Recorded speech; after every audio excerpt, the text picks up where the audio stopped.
ISIS, who started out as an affiliate of the US-funded Al-Qaeda, is said to be a Sunni jihadi group, which is responsible for some of the most brutal atrocities in recent times. The official story of ISIS and how they came to be, seems to be shrouded in as much propaganda as the day-to-day news reporting.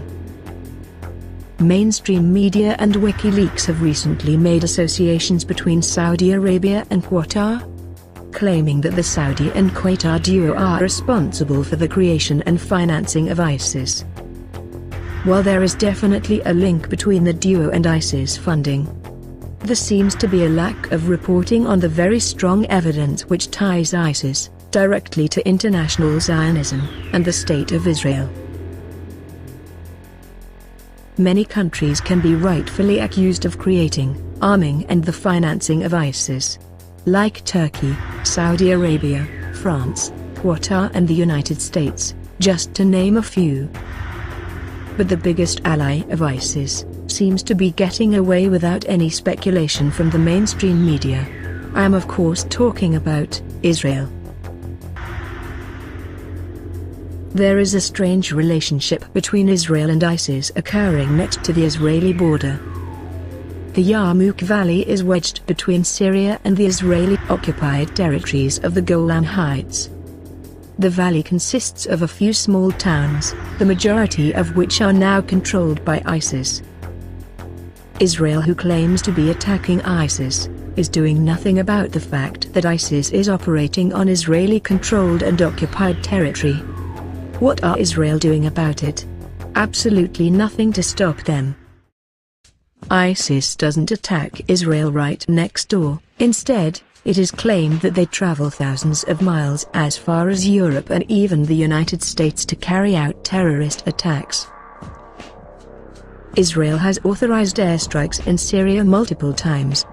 These airstrikes, however, have aimed not at ISIS, but the Syrian army and the Lebanese Hezbollah.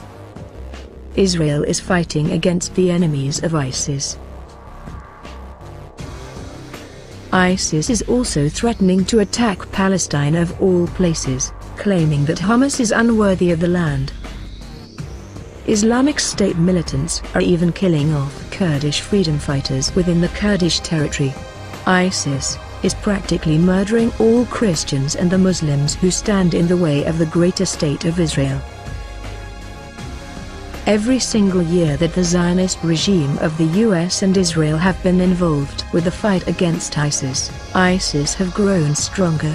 That was until Russia showed up and defeated 50% of ISIS in less than 2 days. The Zionists responded to this by asking Putin for a ceasefire. So you are not allowed to bomb ISIS, apparently. Putin himself has admitted that Israel is behind the funding and arming of ISIS, along with the USA. A senior aide to Russian President Putin, this year, has also accused Israel's Mossad of training Islamic State terrorists operating in Iraq and Syria. In fact, ISIS and Israel are such close allies that the Syrian army discovered a new ISIS weapons depot in West Raqqa in June 2016, consisting of Israeli weaponry and Israeli mortar shells.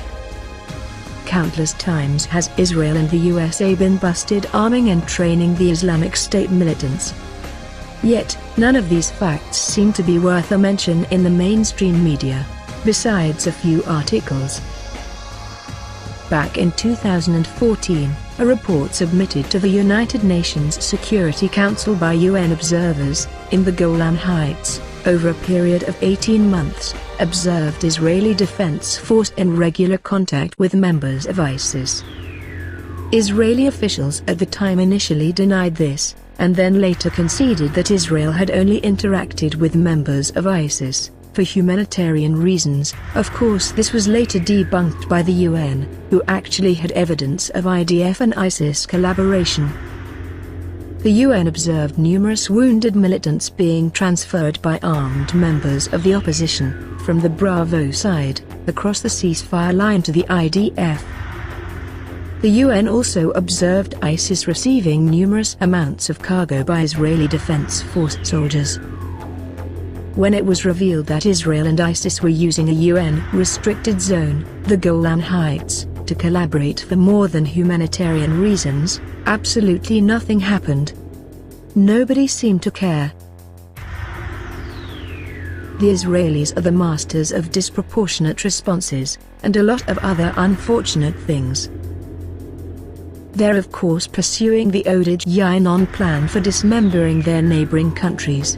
This has been the Israeli long-term strategy since the 1970s, when Oded Yinon published it.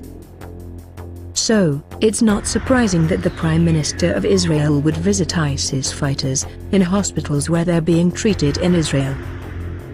People need to understand that ISIS is the Israeli strategy in the Middle East, to establish control of Syria, Palestine, Iraq, and the oil fields of the Middle East, by allowing ISIS to do the dirty work for them. In 1967, Israel occupied Syria's Golan Heights, expelling most of the Syrian population. Approximately 130,000 Syrians were driven out and most of the Golan's 200 villages destroyed, according to a 2010 investigation by the Tel Aviv newspaper Haaretz. Today, 22,000 Syrians belonging to the Druze minority community remain amid a similar number of Jewish settlers.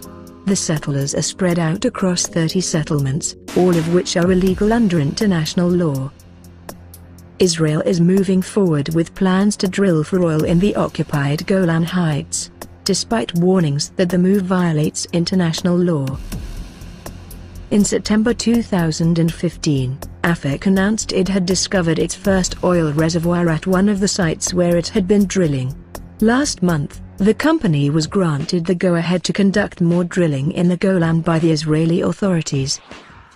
The company's board of directors and investors include Zionists like Rupert Murdoch, Dick Cheney and Jacob Rothschild.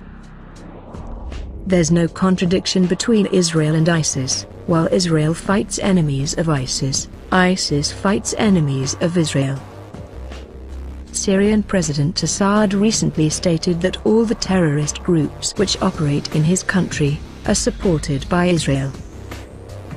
He claims that there has been a Zionist plot against Syria for many years, in order to extract the oil and wealth for Israel.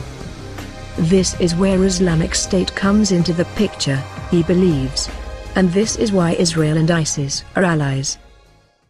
If you like our content, be sure to subscribe to our channel. Thanks for watching.